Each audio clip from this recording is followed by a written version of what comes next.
Vivat Cor Jesu, per Cor Mariae.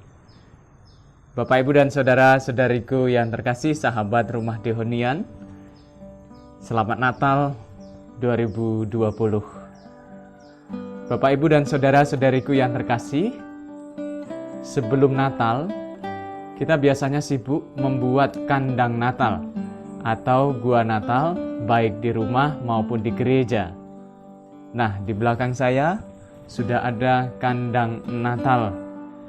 Saya akan mengajak saudara-saudari yang terkasih untuk merenungkan makna dari kandang Natal, tempat di mana Yesus dilahirkan dan dibaringkan di palungan. Baik, Bapak, Ibu, dan saudara-saudari yang terkasih, yang pertama saya akan membantu kita untuk memahami makna penggambaran kelahiran Yesus. Penggambaran kelahiran Yesus sendiri adalah pewartaan sederhana dan penuh sukacita akan misteri inkarnasi Putra Allah. Merenungkan kisah Natal itu berawal dari kerendahan hati Allah yang menjadi manusia untuk menjumpai setiap orang. Kita menjadi sadar bahwa begitu besar kasih-Nya kepada kita, bahwa Ia menjadi salah satu dari kita, sehingga kita pada gilirannya dapat bersatu dengannya. Nah, untuk memahami kesederhanaan itu, ada imajinasi dan kreativitas hebat yang ditunjukkan dengan menggunakan bahan-bahan yang beragam untuk menciptakan hasil-hasil karya indah yang sederhana. Di belakang saya ini juga dari bahan-bahan yang sederhana.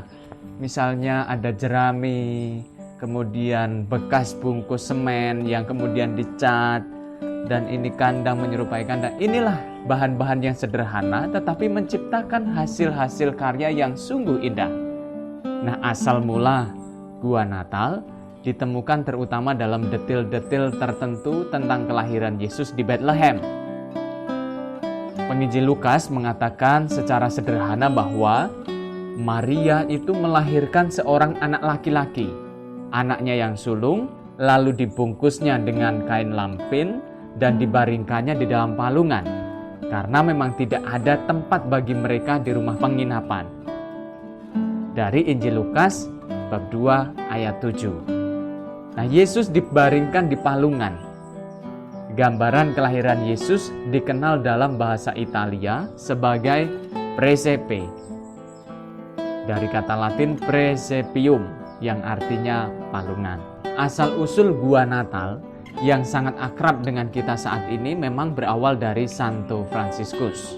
Pada waktu itu, Santo Fransiskus meminta seorang lelaki setempat yang bernama Yohanes untuk membantunya mewujudkan keinginannya. Bahwa keinginannya itu adalah, dia mengatakan begini, saya ingin menghidupkan kembali kenangan tentang bayi yang lahir di Bethlehem, untuk melihat sebanyak mungkin dengan mata jasmani saya sendiri ketidaknyamanannya karena kurangnya hal-hal yang dibutuhkan dari bayi yang baru lahir. Bagaimana dia harus berbaring di palungan, dan bagaimana di antara dengan lembu dan keledai dia dibaringkan beralaskan jerami.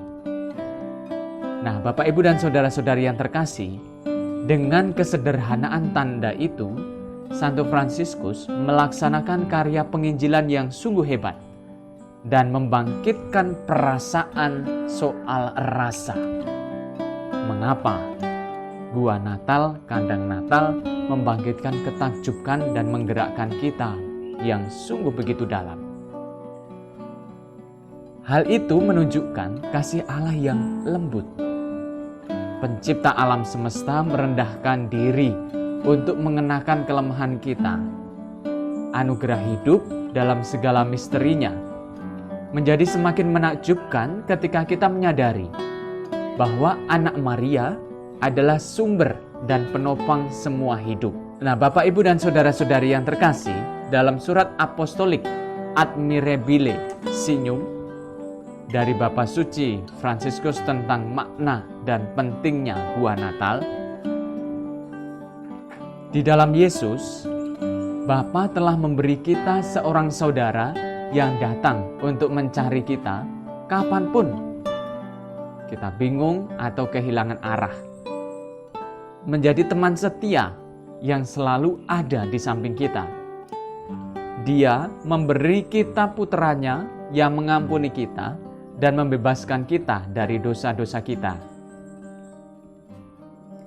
Nah, menyiapkan gua Natal di rumah kita itu sebenarnya membantu kita untuk menghidupkan kembali sejarah tentang apa yang dulu terjadi di Bethlehem. Gambaran kelahiran Kristus telah mengundang kita untuk yang namanya tanda kutip merasakan dan tanda kutip menyentuh kemiskinan yang dialami anak Allah sendiri dalam inkarnasi. Nah, gambaran semacam ini memanggil kita untuk mengikutinya di jalan kerendahan hati, kemiskinan dan penyangkalan diri yang menuntun dari palungan Bethlehem menuju ke salib. Selain itu, gua Natal juga berbicara kepada kita tentang kasih Allah.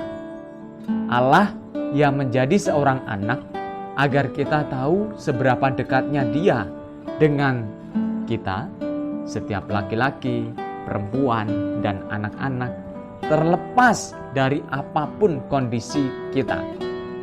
Nah, saudara-saudariku yang terkasih, gua Natal adalah bagian dari proses yang berharga, namun penting untuk meneruskan iman. Dimulai sejak masa kanak-kanak dan pada setiap tahap kehidupan kita, itu mengajarkan kita untuk merenungkan Yesus, untuk mengalami kasih Allah bagi kita, untuk merasakan dan percaya bahwa Allah itu bersama kita dan bahwa kita bersamanya anak-anaknya. Nah, Bapak, Ibu, dan saudara-saudari yang terkasih, itulah bagaimana makna gua Natal, makna penggambaran kelahiran Yesus Kristus. Dan yang kedua yang ingin saya bagikan kepada Anda sekalian adalah mari kita renungkan makna palungan, di mana Yesus dibaringkan setelah dilahirkan. Memang di belakang saya tidak persis seperti palungan yang kita kenal. Nah, dalam palungan itulah anak Allah dibaringkan di tempat di mana binatang-binatang diberi makan. Jerami menjadi alas tidur pertama dari Dia yang akan menyatakan dirinya sebagai roti yang telah turun dari surga. Nah, ini dari Injil Yohanes bab 6 ayat 4. Saya juga teringat akan Santo Agustinus. Santo Agustinus itu terkesan oleh simbolisme ini ketika ia menulis tentang dibaringkan di palungan, ia akan menjadi makanan kita. Dari refleksi Santo Agustinus, Yesus menjadi makanan kita. Artinya bahwa ia menjadi sumber hidup bagi kita.